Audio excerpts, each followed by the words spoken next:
coming in for a landing, coming in to share. I don't know if you noticed it or not, but I went to North Carolina to celebrate my grandson's 4th birthday, had a good time. And when hubby and I lived down there, I had a really nice hairstylist, one that I loved and trust, and I really, really liked her. And so I told my husband, I'm not going to do anything to my hair. I'm going to wait until I go to North Carolina, and I'm going to let her do my hair. Now, I did tell my husband I was planning on getting a cut because I knew not to tell him.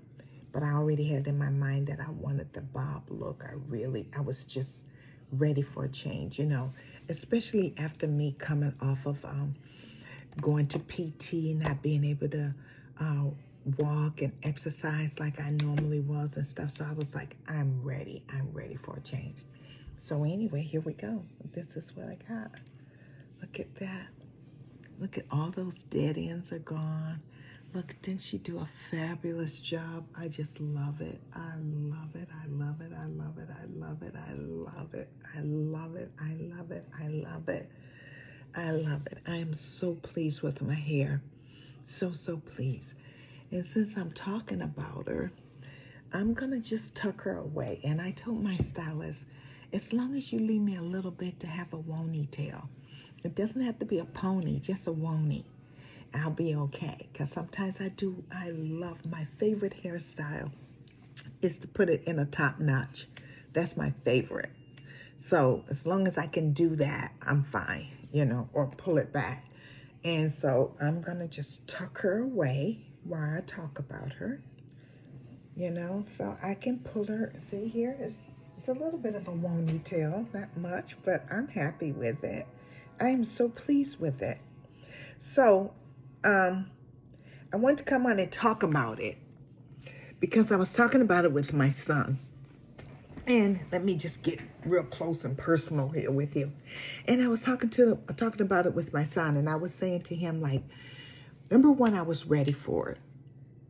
I was physically, mentally, and emotionally ready to get my hair cut. Now, my hair wasn't that long, maybe here. So I'm going to say she took off probably about that much. How many is that? 3 inches, maybe? I don't know. I didn't care. I wasn't watching. I wasn't paying that close of attention. She did show me the dead. She did show me the split ends. She did show me where it was like zigzag, you know, long hair, short there, long hair, short there. And I told her, go for it. I trust you. And she said, I said, I trust you. Go for it. So she did. And I said, just don't make me bald, but go for it, you know. And so she cut my hair. And at first, the first initial cut is always like, you know, but I was so ready for it. And when I sat in her chair, I told her, go for it. And I did ask her, I said, I do want you to press it and blow dry so you can give me a really, really good cut, because I hadn't been to her in a year. And I've only had my hair like just kind of trimmed, but not really cut. So anyway, my son dropped me off, and then he came back to pick me up. And he asked me, Mom, how do you feel? I said, I feel like a weight has been lifted off of me. He said, what? I said, a weight has been lifted off of me. I was holding on to something that was not serving me. I was holding on to that ponytail. Now I got a wony, but I had a pony. I was holding on to that ponytail that had split ends, that was ragged, but I could make it look good. I could pull it up in a top notch, and I could snatch it back, and it had length to it, and I was holding on to that little length. But the minute I released it, not instantly, but once she finished, I told her, whew, I felt like a weight had been taken off my shoulders. I released something. And so I want to talk to you about it. That hair was dead. That hair was not serving me. But in my eyes, it was. To me, it was serving me. because it had length to it. But it was dead. When I style it, I had to tuck it here and tuck it there. This I don't have to do anything to. I can snatch it right out right now and just, I could go put some makeup on. I just have on lipstick here, but I could go put on some makeup and look cuter than ever. Look at this. Look at here. All of this is from what? Basically, look at this, how I could do that.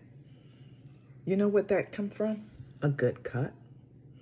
It's a good cut. When you've got a good cut, you can do a whole lot of things. Let me see. I could bring it in here a little bit more. Look at that. That's the cut of it. See here? Look at that, how it's just like laying there. I don't even have a brush. I'm just doing all this with my hands. Look at that. When you have a good cut, I could pull it back and just kind of wear it kind of flippity. Look at that. Look at that. I wouldn't have been able to do all that without this cut. If you're looking at it and you see it, you know. So some people might look and say, oh, it's too short. I don't like it short. But if it's long and it's not serving me, what good is it doing? You know, what good is it doing? That I can take my hair and I can wrap it up at night and it's going to be just fine.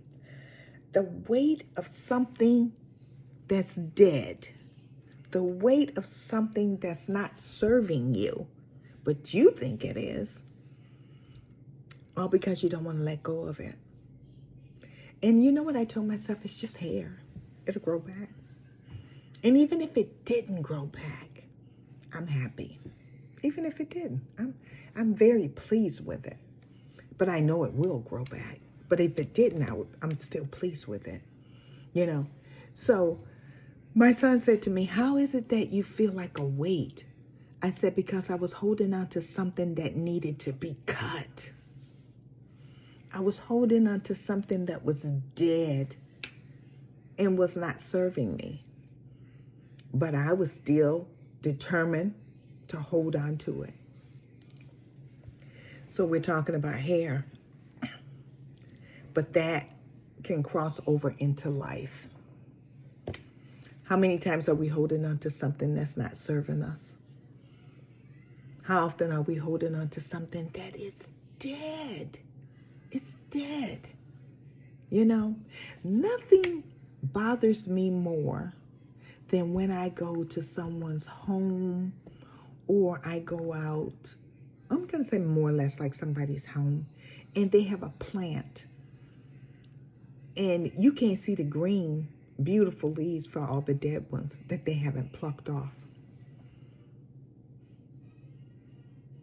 All I see is the brown. I can't even see the green, beautiful foliage that's emerging and that's coming forth because all I see is the dead brown. Because you haven't pruned it. You haven't taken it off. You've got it there. And you know what I found out too? I found out, they said like with roses, and I used to have roses in our other house. Now that we're in a condo, I don't have a lot of flowers like I used to. You've got to prune and take off the dead so that the live can come forth. So that that which is living can come forth. And then I found out that when you leave dead things hanging around, it sucks the life out of the living stuff. Don't believe Miss Mary, go look it up. Don't believe, go look it up. Sometimes you see people have to prune. They call it pruning. You have to prune the tree. Take off all the dead so that the stuff that's living can come forth and live. And the dead, even though it's dead, now this is the part that gets me. Even though it's dead, it still draws nutrients and steals from that which is alive. Wow. That just hit me. Even though the leaves are dead, as long as they're still on that branch and holding on, they're still sucking and drawing nutrients from that which is alive that needs to live. So you got to do the pruning.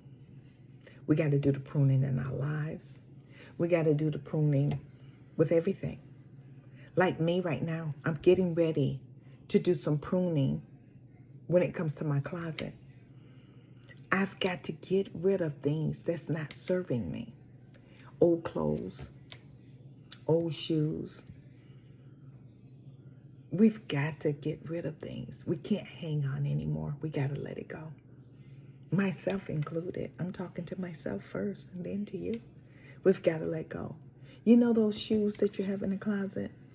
Do you really, really need 10 pair of black shoes? And how many do you really wear? Maybe 2, 3. Okay, I'll give you 5. And what about the other 5? Do you have shoes that, oh, I can't wear those because they hurt my toe? Oh, I can't wear those because those flop off my feet. Oh, I can't wear those because the sling back won't stay on the back. I have a pair of sling backs I just bought, and I was going to wear them the other Sunday, and I put them in the last hole, and they were still sliding down. So now I got to take them to the cobbler and see if he could put another hole in there. And if that doesn't work, guess what? They're brand new, too. I can show it to them. They're beautiful. If that doesn't fix it, Miss Mary gonna have to let them go. Because if I wear those shoes with the sling back and it keeps sliding down when I'm walking and stepping, pretty soon it's gonna trip me up. And Miss Mary don't want to hurt herself no more. That was too high of a price to pay. I was down for 3 months. I don't want to go down like that. Never, ever again. Not willingly, anyway. Not willingly. I don't want to do it. So we just have to look. Look at what is serving you and what isn't serving you. Look at what you're holding on to. Is it your hair? Are you holding on to it? I know even for me going gray, my husband is such a wise man. I remember when I was going to go gray. I might have told this story before. So bear with me if I did and you've already heard it. But if you haven't, hey, pull up a seat and enjoy it. I remember when I was going to go gray, I was getting ready to retire. And I had already transitioned into natural hair. So I wasn't getting my hair pressed anymore and permed. Well, I shouldn't say pressed. I wasn't getting it permed anymore. So, and I was just wearing it natural. But sometimes I will blow dry it out. And for years and years and years, I hated the gray. I would cancel hair appointments. If I had an appointment this week and your wedding was next week, I'm going to say, oh, I need to cancel. Can you rebook me? I would keep a marker in my purse, and I would go around and mark it just to get rid of it. I can stand it. Oh, my God. I had my last son when I turned 34, and then I turned 35. And I was gray then. Sparkles, not as much as here now, but it was enough to know that I was gray. And I told myself and I told everybody I did it for him. Because I didn't want to walk in the classroom when people thought I was his grandmother instead of his mother. Part of that was true. And the other part was I did it for me. So he's 34 years old now. And I've been coloring my hair longer than that. Probably about 40 years. So I started to just get tired of it. And I told my husband, when I was getting ready to retire, like 2 years before I retired, I had went natural with my hair. I wasn't getting perms. I still did get it pressed out. So let me just say that. I was still getting it pressed whenever I wanted to, not as often. But I was learning how to wear my hair natural. And I told him, I said, I just want to let go of everything that's stressing me out. And my hair was one of those. It was stressing me out with the gray. And so I started to let it grow out. And I started to see it coming in, And I was having a hard time with it. Because you got to remember, for over 30 plus, I'm going to say 35 plus years, I hated it. So as I began to let it grow out, and I remember one time I ran into this young lady at church, And I was like, she was like, oh, your hair is so pretty. Because I had like that skunk thing. It was more gray right here. And it was kind of sprinkled throughout, but mainly right here. And I told her, I said, oh, God, I'm trying to adjust to it. And so she says, and I had brown because I had been dyeing my hair. So I had that brown all on the ends. And here was gray here and black around here. It was a hot mess. It was more than, it wasn't ombre. It was a mess. That's what it was. And so I would wear it in a top notch all the time, keep it up out the way because it was so dark on the ends and stuff. And so she said, why don't you go see a colorist? And I said, what? And she said, yeah, there's a colorist. Go see a colorist and she can color it for you. So I said, okay. And I came home and I was all excited. And I told my husband, I said, yeah, I'm going to go see a colorist. And he said, Mary, why don't you just get used to seeing you with gray hair before you go to the colorist? You need to get used to you. And I was like, what? And he was like, just let it grow out. Just give it some time and get used to seeing yourself with the gray hair. So I took that advice and I ran with it. And you know what I had to do? I had to deprogram my mind and my thoughts about how I feel about myself. And when I looked in the mirror, I would get up and I would say, hey, gorgeous. Oh my God, you gorgeous. I love it. I love it. I love it. I love it. I see you, girl. I see you peeking through. I see you. I had to reprogram my mind. Why? Because for over 35 years, I hate it. Oh my God. Oh, can't stand it. All of that was still in me. Even though I wasn't coloring it out here, it was still in my head.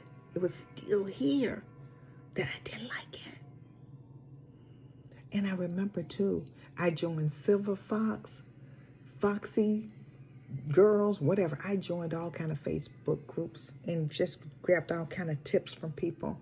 And I remember the one lady said, tell your family and friends so that when they come to the door, they won't think that you're ill or sick or something.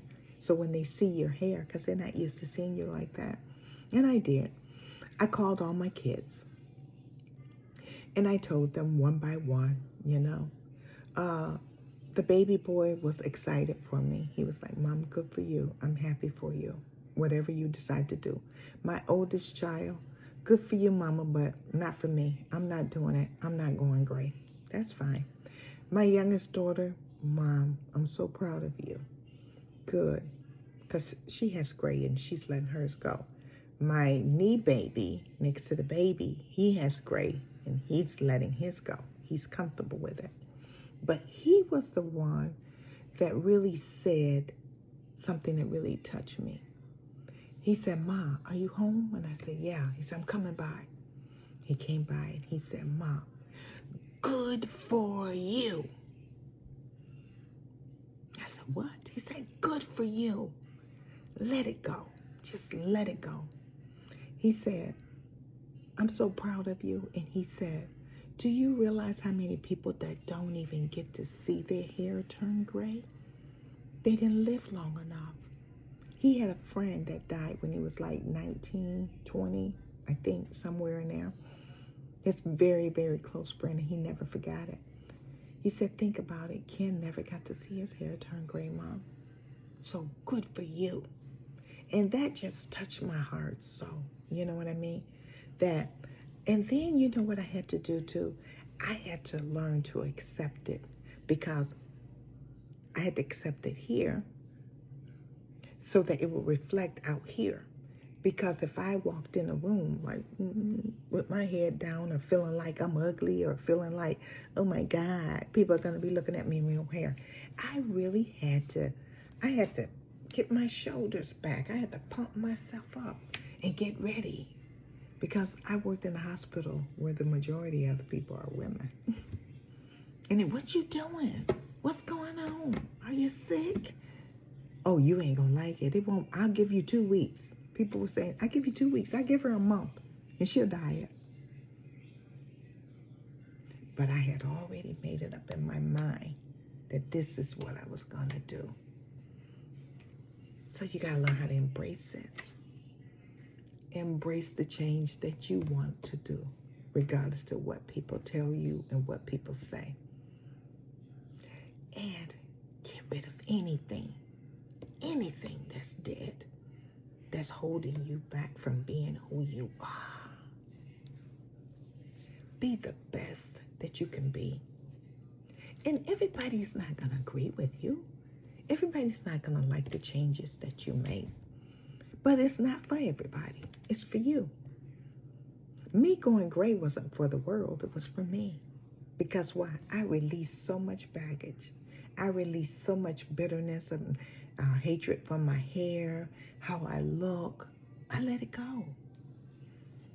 And I've got friends now that still color their hair. I don't hate on them. I don't say anything to them. I'm happy. If you want to keep coloring your hair, knock yourself out. Go for it, girl. I don't try to convert anybody. I don't try to convince anybody. Because if that's what they want to do, I'm happy for them. I have no problem with it. But by the same token, don't try to convince me to color mine, because I'm not trying to convince you to stop coloring yours. So, it's a good thing. I just came on to talk about my hair and let you know how happy I am. I feel light as a feather. I feel so good. And you know what else I want to say? What makes you feel good is when you're able to make those changes and not worry about people, and not worry about society, and not worry about what boo-boo's going to say and tutu's got to say. But just do you. Not hurting anybody is what I want. I'm happy. I love it. Just came on. This is called Tuesday's 2 cents. Mary's 2 cents. How about that? Oh, I just came up with a title. Mary's 2 cents. Tuesday's, I'm trying to give it a title. Help me. Mary's Tuesday's 2 cents. A Mary's 2 cents Tuesday. 2 cents Tuesday. Hey, we got it. 2 cents Tuesday. This is my 2 cents. Okay, send me your nickels worth of what you think. We're just talking about hair, and everybody has their own opinion about what they want to do and don't want to do. You do you, and I'll do me, and we're going to be all right here together. Let's just celebrate each other. Whether you dye your hair or don't dye your hair. Whether you perm your hair or don't perm your hair. Whether you're natural or not natural, it doesn't matter. The only thing that matters is if you like you and you're pleased with you. Because Miss Mary's happy over here. Look at her. She's just shining. I love her. Okay, Mary's 2 cents. Mary's 2 cents Tuesday.